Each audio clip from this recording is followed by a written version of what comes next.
हाँ जी, तो welcome to the codes. हमने कल लास्ट टॉपिक सीखा था कंडीशनल रेंडरिंग। ओके, सो कंडीशनल रेंडरिंग के बेसिस पे आज हम नया टॉपिक सीखेंगे जिसको हम बोलते हैं looping. Okay, now what is this looping? जिसको हम बोलते हैं रेंडरिंग। रेंडरिंग जिसको हम बोलते हैं कि लेट्स सपोज कि हमारे पास अगर 100 प्रोडक्ट्स हैं, ठीक है, हमारे पास 100 प्रोडक्ट्स हैं और 100 प्रोडक्ट्स का जो डेटा है मेरे पास एक एरे के अंदर रखा है। So according to my knowledge अभी के लिए मैं क्या करूंगा, 100 प्रोडक्ट्स को मैं खुद से भेजूंगा प्रोडक्ट 00000 करके, मतलब यूजिंग मतलब मैं एक एक प्रोडक्ट को एक्सेस करूंगा फिर उसको भेजूंगा यूजिंग ड्रॉप्स, राइट। तो इस पॉइंट में तो आपको फायदा क्या हुआ सॉफ्टवेयर इंजीनियरिंग का? अगर आपको यही करना था, अगर आपको लूप नहीं यूज करनी थी, अगर आपको मैनुअली भेजने पड़ गए 100 प्रोडक्ट, ठीक है, तो क्या फायदा हुआ? मैनुअली अगर एक प्रोडक्ट भेजना पड़ गया तो क्या फायदा हुआ? हमें तो चाहिए ऑटोमेशन, राइट। तो ऑटोमेशन के लिए मुझे क्या करनी पड़ेगी? लूपिंग करनी पड़ेगी। लूपिंग समझते हो? लूप्स मुझे चलानी पड़ेगी 100 के 100 प्रोडक्ट पे, ताकि वो 100 के 100 प्रोडक्ट ऐसे ऐसे मतलब ऐसे चले जाएं और ऐसे ऐसे करके वो क्या आ जाए, बाहर आ जाए। Okay, this is our land. Okay, then let's start the topic. हमने कर दिया स्टार्ट रिकॉर्डिंग, पर ये माइयावा ये जो ओबीएस हमारे पास, ओके, ये कभी कभी ना स्टक हो जाता है। लेट मी चेक, पहले मैं चेक कर लेता हूँ कि हो रहा है नहीं हो रहा काम। ये तो पता है आपको, मैं इतने प्यार से इतनी अच्छी अच्छी वीडियो बनाता हूँ, पर ये माइयावा ये हक देता है बीच में ना। चलो कोई बात नहीं, मैंने एक सैंपल रिकॉर्ड करा है, मैं वो चेक कर लेता हूँ पहले। टॉपिक हमने कर दिया स्टार्ट रिकॉर्डिंग, पर ये माइयावा ये जो ओबीएस अब सही चल रहा है। ये जो गाड़ी सुन लेता है। Okay, start the recording again. Then हमने कर दिया प्रोग्राम चालू, अब हम करते हैं शोशेबाजी। ठीक है जी, हमने लास्ट टॉपिक पे ये सब सिखाया था, अभी हम इसको कर देते हैं बंद। लास्ट टॉपिक आपके लिए शायद मे बी एक दिन डिले में आएगा, बट मेरे लिए मैं जस्ट अभी रिकॉर्ड कर 5 दिन पहले, आफ्टर 100 वीडियोस जो मैंने रील्स की स्क्रॉल कर ली उसके बाद ही। ठीक है, चलो जी, हमें क्या करना है कि अगर 100 प्रोडक्ट्स पे अगर मुझे लूपिंग करनी हो, लूपिंग करके मुझे 100 प्रोडक्ट्स को एक ही बारी में दिखा देने, उसको हम बोलते हैं रेंडरिंग लिस्ट। इस टॉपिक का नाम हम बोल सकते हैं कि रेंडरिंग लिस्ट। एक लिस्ट के पास हमें क्या कर सकते हैं, हमें कंपोनेंट को रेंडर करा सकते हैं बार बार। मतलब कि पॉइंट क्या है कि अगर मेरे पास बहुत सारे प्रोडक्ट्स हैं तो मैं क्या कर पा रहा हूँ, उन सब प्रोडक्ट पे लूप चला के एक एक प्रोडक्ट को एक्सेस करके मैं क्या कर पा रहा हूँ, रेंडर करा पा रहा हूँ यूआई पे, राइट। ये मेरा सिंपल सी बातचीत है, ठीक है। तो देखते हैं कैसे होगा, समझते हैं। पर इस टॉपिक को समझने से पहले आपको एक मेन टॉपिक समझना पड़ेगा जिसको हम बोलते हैं मैप, और दूसरा टॉपिक जिसको हम बोलते हैं फिल्टर। हमारे पास दो एरे फंक्शंस होते हैं,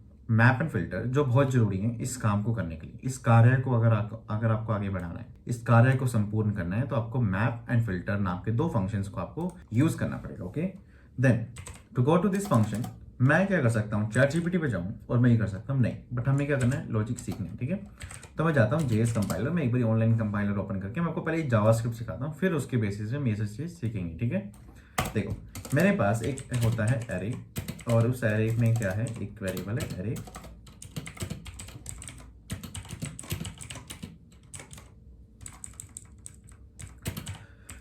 ये है, ठीक है। ओके, तो मेरे पास एक एरे है, ठीक है। मैं ये कर रहा हूँ, एरे पे मैपिंग करूंगा, arr.map। मैप के अंदर क्या पास करना होता है, कॉल बैक फंक्शन पास करता हूं। Now map, what is map? Map is a type of array function. एक एरे फंक्शन होता है जिसके अंदर एक कॉल बैक फंक्शन पास करना होता है। अभी चलता कैसे है कि जो ये फंक्शन है जो मैंने इसके अंदर मैप के अंदर पास करा है, ये फंक्शन, इसको बोलते हैं हम शॉर्ट हैंड अनडिफाइंड, मतलब कि अननेम्ड फंक्शन। इसको कह सकते हो कि ऐसा फंक्शन जो मैंने यहीं बता दिया, सो वही नाम नहीं है, बस मैंने फंक्शन एक यहीं बना दिया। ठीक है, और ये फंक्शन मैंने किसको पास करा है, मैप को। ठीक है, अब ये फंक्शन जो है एरे के हर एक एलिमेंट पे क्या होता है, रन करता है। पॉइंट समझाए? ये फंक्शन जो है एरे के हर एक एलिमेंट पे क्या करता है, ये रन करता है। रन कैसे करता है? रन करने के लिए आपको क्या करना है, मतलब कि ये देखो इसका by default behaviour, but run तो कर रहा है। ठीक है, रन समझ लो कि रन कर रहा है। अब उसमें उस प्रोसेस में क्या होता है कि एक एक करके वैल्यूज आती है। अब अगर आपको वैल्यूज चाहिए तो यहाँ पे अगर आप लिख दो जैसे कि डेटा, तो डेटा के अंदर क्या आएगी, एक एक करके वैल्यूज आएंगी और आप उस वैल्यूज पे कार्य करोगे। ठीक है, इतनी सी बात सी है। ठीक है, मैं अगर क्या कर दूं, यहाँ पे कौन लॉक कर दूं डेटा, तो मैंने एरे में मैप कर डेटा जो है एक एक करके आएगा और मैं क्या करूंगा, कौन सा लॉक कर दूंगा इस डेटा को। ठीक है, रन करते हैं। चलो, तो मैंने जो रन कर दिया इसे, तो उसके में क्या हुआ, 12 14 234 4351 52 53 45। ठीक है, तो मेरे पास क्या हो रहा है, ये सारा डेटा आ रहा है। ओके, तो मैपिंग का प्रोसेस क्या होता है, mapping is a function, map is a function. Okay, इसके अंदर हमें एक कॉल बैक फंक्शन पास करना होता है। वो कॉल बैक फंक्शन जो है, मतलब call back, what is a call back function, ये नाम से बोलना चाह रहे हैं, ये कॉल बैक क्या कर रहा है, पागल हो गया मैं। तो कॉल बैक फंक्शन क्या होता है, call back is something like जब मैं एक फंक्शन को दूसरा फंक्शन पास कर दूं, that is means by it's a call back function. Okay, एक फंक्शन है, दूसरा फंक्शन है, दूसरा फंक्शन मैंने उठाया और मैंने यहाँ पे रखा, इसके एरिया में, इसके दायरे में, और यहाँ पे खोल दिया, मतलब कि यहाँ चला दिया। ठीक है, तो ये क्या हो गया, ये कॉल बैक हो गया। ठीक है, मतलब तो कॉल बैक फंक्शन क्या होता है? कॉल बैक फंक्शन ही समथिंग लाइक जब हम एक फंक्शन दूसरे फंक्शन के अंदर चलाते हैं वो कॉल बैक होता है। ठीक है, मैप के अंदर क्या हो रहा है, मैप के अंदर जो ये फंक्शन है, now this is call back function. Okay, तो अब इस कॉल बैक फंक्शन जो है, ये कॉल बैक फंक्शन मतलब कि ये फंक्शन जो है एक एक करके हर एक वैल्यू पे चलेगा। अब ये फंक्शन जो चलेगा, अगर इसके अंदर आपको वेरिएबल मतलब कि एरे की अगर वैल्यूज का एक्सेस चाहिए तो आपको लिख देना डेटा। क्या डेटा लिखना जरूरी है? कुछ भी लिख सकते हो, कुछ भी मतलब कुछ भी, गाली भी लिख सकते हो, बट मेरे मत लिख देना भाई कमेंट्स में। ठीक है, तो मैं हरियाणा को मैं पकड़ लूंगा रास्ते में। ठीक है, तो डेटा के अंदर क्या आएगी, एक वैल्यूज आएगी, और मैं क्या करता हूँ यहाँ पे कंसोल लॉग करता हूँ डेटा को। ओके, मैं यहाँ फिर से रन करता हूँ, कौन सा लॉग हो रहा है, मतलब एक एक करके वैल्यू आ रही है, कौन सा लॉग हो रहा है। ठीक है, तो देखो console log BBBBB, okay, then run the code. You get BBB first, then 12, then get BBB again, then get 14, then you get BBBB again, then you get 234, you get BBBBB again, then you get 453, you get BBB again, then you get 45. So this is the process of map. Okay, map कैसे काम करता है समझ आया? ठीक है, अब map के साथ हम क्या कर सकते हैं, और भी काम कर सकते हैं, not just consoling and all. ये जस्ट मतलब मैंने बस सिर्फ सिखाने के लिए कि मैप क्या कर सकता है, रिटर्न कर सकता है। रिटर्न कर होता है, जैसे कि डेटा को, मतलब कि मैप ने क्या करा है, एक्सेस लिया डेटा को। अभी एक फंक्शन ही तो है, ये क्या है, एक फंक्शन ही तो है।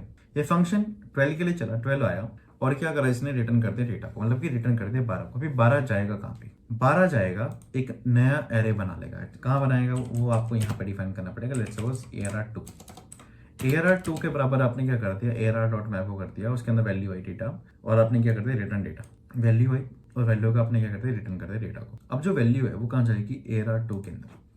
अब ARR2 के अंदर आपके अकॉर्डिंगली क्या होगा, ARR2 के अंदर, ठीक है, ARR2 के अंदर क्या होगा, कंसोल लॉग हो रहा होगा पूरा का पूरा array that is in ARR, मतलब कि एरे का जो एरे है, ARR का जो एरे है वो ARR2 के अंदर आ चुका है, क्योंकि array.map है। मैप एक वैसा फंक्शन है जिसके अंदर एक फंक्शन पास किया जाता है, उसके अंदर एक अपने डेटा लिख दिया, उसके अंदर एक एक करके वैल्यू आएगी, फिर आप क्या करोगे, रिटर्न करोगे डेटा को, और वो वैल्यू कहाँ चली जाएगी, ARR2 के अंदर। और ARR2 के अंदर क्या है, अब एरे की सारी वैल्यूज है। पॉइंट आया समझ? मैं अगर यहाँ पे लिख दूं डेटा स्टार्ट टू, देखो 12 आया, 12 का 2 कितना हो गया, 24, 14 आया, 14 का 2 कितना हो गया, 28, 234 आया, 234 तक 2 कितना हो गया, 468 हो गए, 435 आया, इंटू 2 कराया तो कितना हो गया, ये ओ हो गया ये 8706 हो गया ये। तो 45 आया, 45 में दोनों मल्टीप्लाई कितना है, तो फिर की हो गया उनको कुछ नहीं होया है, ओदा हो गया 90। ठीक है, तो ऐसा कुछ हमारे पास सिस्टम हो गया जो ARR2 के अंदर हो चुका है। मतलब समझ गए ना, नहीं समझे तो कोई बात नहीं यार, वीडियो छोड़ दो भाई, मैं कोई फोर्स तो कर नहीं रहा वीडियो देखने को। ठीक है, बट फिर भी यही है पॉइंट। ठीक है, ज़्यादा से ज़्यादा ये हो सकता है कि आप थोड़ा बैक जाओ, वीडियो को रिपीट करो, इतना ही हो सकता है। ठीक है, मैं 3 बुक छोड़ क्यों कर रहा हूँ यार। तो ठीक है, ARR.map, ठीक है। अब आता है मेरे पास, लेट्स सपोज इतना मैंने कर लिया। ठीक है, मैपिंग का काम क्या है, एक एक एलिमेंट को उठाना, उस पर कुछ काम करना और रिटर्न कर देना, ये मैप का काम है। ठीक है, जितना समझ लिया आप। ओके, देन नेक्स्ट पॉइंट क्या है कि अगर मुझे हाँ क्या करना है आपको, लगा नेटवर्क स्लो है, नहीं नेटवर्क। अगर मुझे करना हो कि मुझे फिल्ट्रेशन करनी हो कि जो इवन नंबर्स वाले हैं वो तो चले जाएं, जो ओल्डर नंबर जो ना वो बोलते हैं, जैसे इवन नंबर वाले तो चले गए, बट जो ये रील वाला जो है ना, ठीक है, जो इवन नंबर्स हैं वो तो चले जाए, बट जो ऑड नंबर्स हैं वो रह जाए। ऐसा कुछ आपको क्या चाहिए, सिस्टम चाहिए। ठीक है, उसमें आप क्या करोगे, उसमें आप दिमाग लगाओगे, सर केरला सर, तो लेट्स कंपेयर। उसमें आप क्या करोगे, सिंपल सी बात है, आपने क्या करना है, इफ लगाना है। If data divided by 2 equals to 0, then what you will do, simply return, else not return. ऐसा वो सिस्टम होगा, मतलब आप उस टाइम पे रिटर्न करोगे और नहीं तो नहीं करोगे रिटर्न। इतनी सी तो बात है। अगर इतनी बात होती तो आप मेरे में फर्क क्या रहता है ना, राइट? ठीक है, so we can write an if here. तो मैं आपके साथ चलता हूँ। तो data divided by 2 equals to 0, कि डेटा जो है 2 से डिवाइड करा और 0 के बराबर हुआ, अगर होगा तो तभी मैं क्या करूंगा, रिटर्न करूंगा। तो आपके अकॉर्डिंगली और कोड के अकॉर्डिंगली भी क्या हो रहा है कि वही डेटा रिटर्न होगा जिसमें क्या हो रहा है, जो इवन होगा, राइट?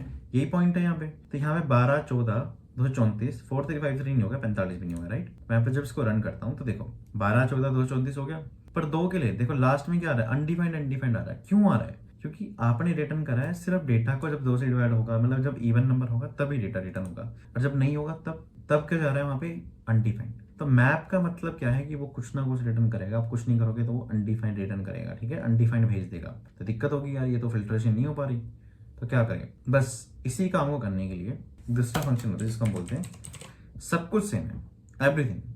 बस काम क्या कर दिया मैंने, फिल्टर लगा दिया। मैप की जगह आपको क्या यूज करना है, फिल्टर। फिल्टर भी सेम काम है, जैसे मैप एक एक चिन्ह सब कुछ वही है। फिल्टर के अंदर भी एक कॉल बैक फंक्शन होता है, उसके अंदर वैल्यू आती है। बस फिल्टर के अंदर ये होता है कि अपने अगर कोई लॉजिक लगाया है उसके बेस पे रिटर्न करेगा, अगर कुछ रिटर्न नहीं हो रहा तो कुछ रिटर्न नहीं करेगा, नॉर्मल रहेगा। जो दिक्कत थी वो फिल्टर से सॉल्व होती है। मतलब फिल्टर एक्चुअली फिल्टरेशन कंडीशन के बेसिस पर फिल्टर कर सकते हो। मतलब फिल्टर फंक्शन में आप कंडीशन लगा के फिल्ट्रेशन करो, बट मैप में आप कोई कंडीशन ना लगाओ तो ज्यादा बढ़िया है। आप सिंपल एलिमेंट्स उठाओ, उस पर कुछ काम करना है करो और उसको रिटर्न कर दो, इतना होता है। मैप का मतलब कोई फिल्ट्रेशन नहीं करनी है आपको।